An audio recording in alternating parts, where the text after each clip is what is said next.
कैसे हैं प्यारे? जोहार जी। मैं हूं एसपी सोरेंग और आप देख रहे हैं जोहार जी चैनल। इस एपिसोड का विषय है चीफ मिनिस्टर हेमंत सोरेन पर हमला का बंगाल चुनावी कनेक्शन। पृष्ठभूमि में पश्चिम बंग के दो पड़ोसी गैर बीजेपी शासित राज्य उड़ीसा और झारखंड से ताल्लुक है। सीएम नवीन पटनायक को हत्या करने की धमकी भरा चिट्ठी अज्ञात सोर्स से आया हुआ है। उधर की पुलिस परेशान है। सीएम हेमंत सोरेन के ऊपर जानलेवा हमला हो चुका है। पुलिस ने आरोपियों को पकड़ भी लिया है।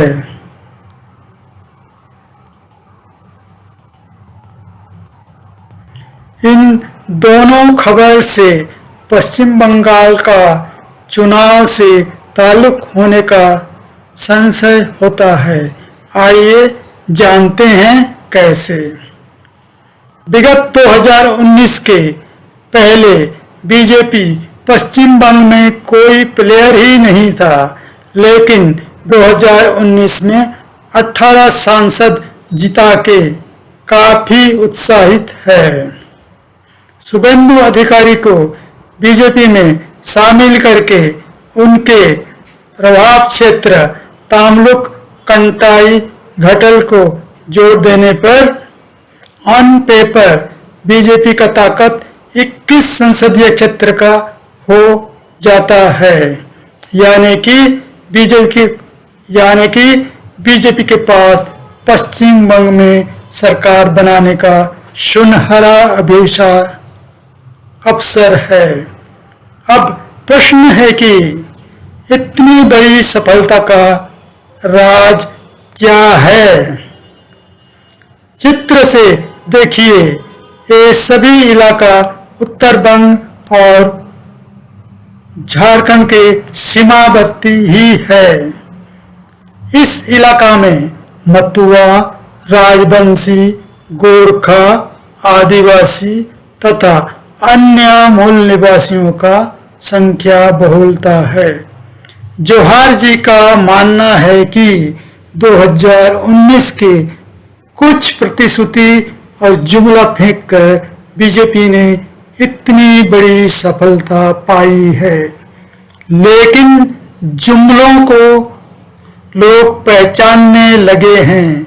मतुआ और राजवंशी समुदाय का बीजेपी का छोड़ने का सिलसिला प्रारंभ हो चुका है। प्रशांत किशोर का यह स्टेटमेंट कि बीजेपी 99 सीट पर से ज्यादा नहीं जीत पाएगा, इसका पहला प्रमाण है। दूसरा, एक मुट्ठ चाल योजना का शुभारंभ भी इसी क्षेत्र से होने इसका पूरी प्रमाण देता है कि लोग जुमले को समझ चुके हैं। उधर शुभेंदु के जूट मिल के अध्यक्ष बनने पर शुभेंदु जी बीजेपी का स्टार तो बन चुके हैं, लेकिन उनके पिता शिशिर अधिकारी और उनके भाई दिव्येंदु अधिकारी, जो कि टीएमसी का सांसद है, अभी तक द्वंद्व में हैं कि बीजेपी में जाएं या नहीं जाएं, क्योंकि जाते ही उनको करोड़ों का नुकसान होने वाला है। ये जोखिम वो उठा ही नहीं पा रहे हैं।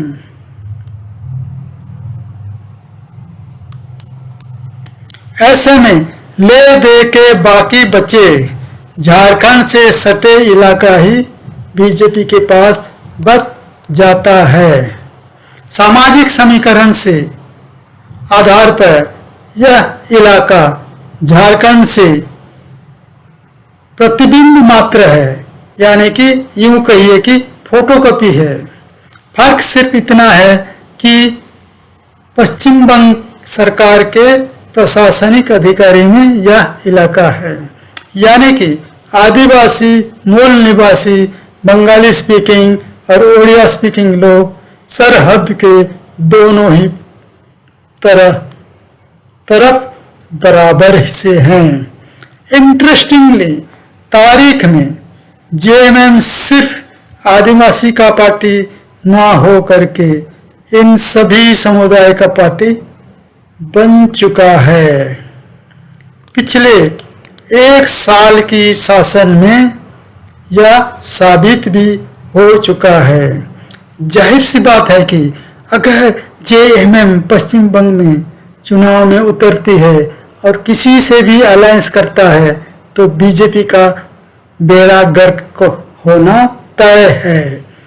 कुछ इसी तरह का खबर पर बीजेपी प्रतिक्रिया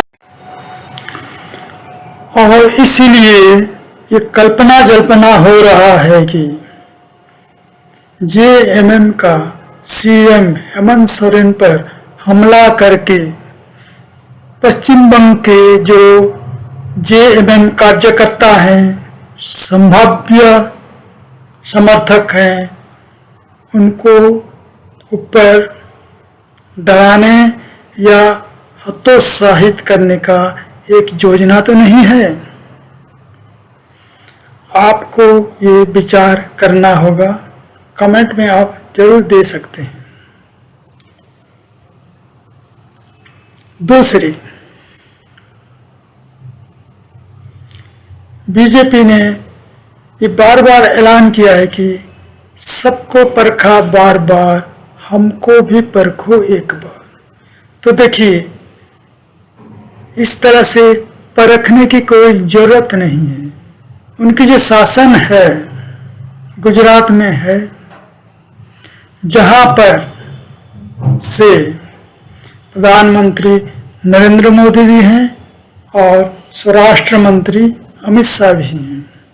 उधर में क्या होता है, निम्न वर्ग के लोग अगर चश्मा, गोगल्स चश्मा पहन के फोटो उठाते हैं या डीजे बजाते हैं, बारात में घोड़ी चढ़ के जाते हैं या गोप यानी मूछ रखते हैं, तो उनके ऊपर मारपीट किया जाता है। दूसरा क्या है, उधर भी झारखंड के माफिक आदिवासी हैं। उनकी जल जंगल जमीन को छीनने की प्रयास हो रहा है। इसका ताजा उदाहरण है कि आदिवासी समुदाय के बीजेपी सांसद मनसुख भाई वसावा ने बीजेपी छोड़ने का ऐलान किया है।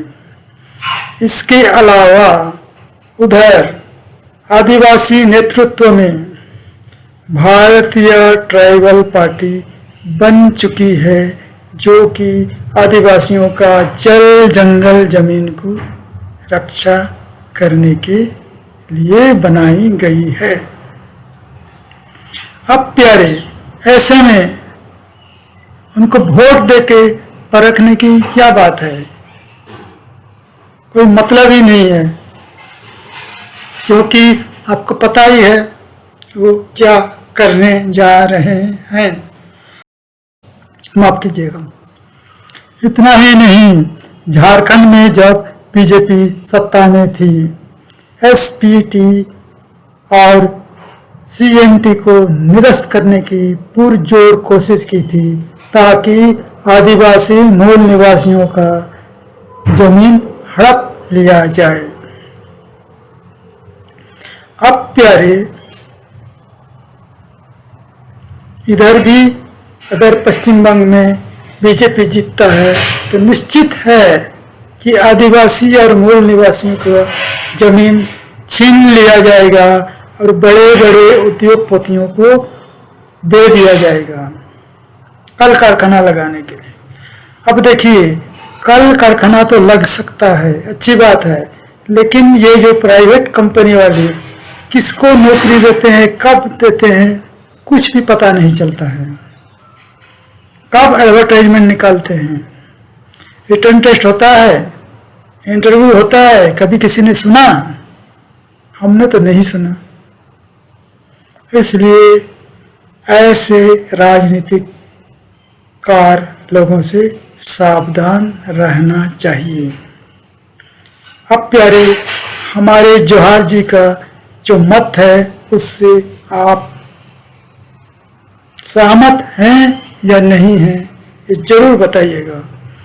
अब क्या है, अगर अच्छा लगा तो लाइक कर दीजिए और हमारे साथ जुड़े रहने के लिए सब्सक्राइब भी करें, कमेंट भी लगाएं। वीडियो को पूरे देखें, इसलिए धन्यवाद।